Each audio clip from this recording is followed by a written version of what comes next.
Pada zaman dahulu kala, hiduplah seorang raja yang bernama Kertamarta. Ia memimpin sebuah kerajaan yang makmur dan sentosa. Kerajaan tersebut adalah Kerajaan Daha. Raja Kertamarta mempunyai 2 orang putri yang cantik bernama Candrakirana dan Dewi Galuh. Mereka hidup berbahagia dan serba berkecukupan. Hari, seorang pangeran yang tampan dan rupawan dari kerajaan Kahuripan berkunjung ke kerajaan Daha. Pangeran tersebut bernama Raden Inu Kartapati. Kedatangan pangeran tersebut untuk melamar Candrakirana dan sangat disambut baik oleh Raja Kertamarta. Sang raja menerima lamaran tersebut dan Candrakirana akhirnya ditunangkan dengan Raden Inu.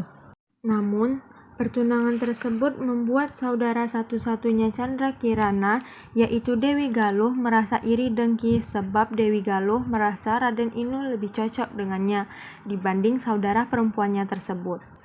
Dewi Galuh pun gelap mata hingga akhirnya ia pergi ke kediaman nenek sihir dan meminta bantuannya untuk membuat Candrakirana menjadi sesuatu yang menjijikkan dan mengerikan, sehingga dijauhi oleh Raden Inu. Nenek sihir pun menuruti permintaan Dewi Galuh. Tidak lama kemudian, Candrakirana berubah menjadi keong mas lalu dibuang ke sungai. Di lain hari, seorang nenek yang baik hati mencari ikan dengan jala di sungai. Tanpa disadarinya, keong mas tersangkut di jala nenek tersebut dan terbawa pulang. Keesokan harinya, sang nenek kembali lagi ke sungai, tapi malang nasibnya karena tidak ada satupun ikan yang tertangkap di jalannya. Sang nenek pun pulang dengan perasaan sedih, dan betapa kagetnya ia ketika melihat macam makanan sudah tersedia di meja makan. Nenek tersebut bertanya-tanya, siapakah yang memasakkan semua makanan itu untuknya? Kejadian tersebut terjadi setiap hari, sehingga nenek menjadi penasaran. Suatu pagi, sebelum pergi ke sungai, nenek mengintip apa yang terjadi di rumahnya. Betapa kagetnya ia melihat keong mas berubah menjadi wanita cantik. Ia pun pergi menyapa wanita cantik tersebut. "Siapakah kamu, wahai putri cantik, dan dari manakah asalmu?" tanya sang nenek. "Aku adalah putri kerajaan Daha yang disihir menjadi keong mas oleh nenek sihir utusan saudaraku karena merasa iri kepadaku," kata keong mas. Setelah menjawab pertanyaan nenek, Candrakirana berubah kembali menjadi keong mas. Sementara itu, Raden Inu tak mau diam saja ketika tahu Candrakirana menghilang. Ia pun mencarinya dengan cara menyamar menjadi rakyat biasa. Nenek sihir pun akhirnya tahu dan mengubah dirinya menjadi gagak untuk mencelakai Raden Inu.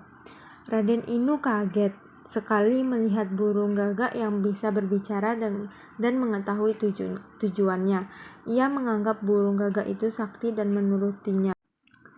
Di perjalanan, Raden Inu bertemu dengan seorang kakek yang sedang kelaparan. Lalu diberinya kakek itu makanan. Ternyata kakek itu adalah seorang sakti yang baik. Ia menolong Raden Inu dari burung gagak tersebut. Kakek tersebut membantu mengusir burung gagak hingga menjadi asap. Sang kakek juga memberitahu Raden Inu di mana keberadaan Candrakirana.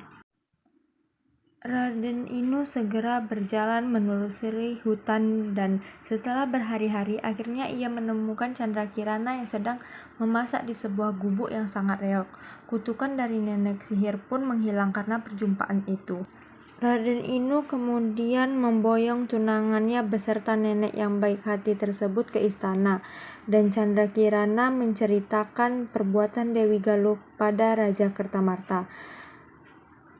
Raja Kertamarta meminta maaf kepada Candrakirana dan sebaliknya Dewi Galuh mendapat hukuman yang setimpal. Galuh merasa takut, dia melarikan diri ke hutan. Akhirnya pernikahan Candrakirana dan Raden Inu pun berlangsung dengan pesta yang sangat meriah dan mereka hidup bahagia selamanya.